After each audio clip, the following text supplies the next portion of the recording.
hạnh được đồng hành cùng dự án sân bay Long Thành, cung cấp các máy móc thiết bị hiện đại, trong đó nổi bật là dây chuyền sản xuất ống đồng nhà ga. Đây là một dự án quan trọng, đòi hỏi sự cam kết và nỗ lực không ngừng để đáp ứng các tiêu chuẩn kỹ thuật cao và yêu cầu khắt khe. Với sự chuyên nghiệp và đội ngũ kỹ thuật giàu kinh nghiệm, Vietsteel luôn đảm bảo mang đến các giải pháp công nghệ tiên tiến nhất, hỗ trợ tối đa cho tiến độ và chất lượng công trình. Chúng tôi luôn sát cánh cùng các bạn trong từng bước phát triển của dự án. Dù là dự án lớn hay nhỏ, có dự án của Vietsteel chính là cam kết vững chắc của chúng tôi. Với phương châm công nghệ có Vietsteel, chúng tôi không ngừng nỗ lực để đưa ra những giải pháp tối ưu nhất, giúp bạn vượt qua mọi trở ngại. Thành công của đối tác là thước đo thành công của Vietsteel.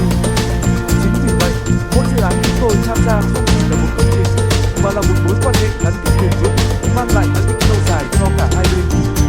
Chúng tôi luôn tự hào đồng hành cùng bạn trên con đường phát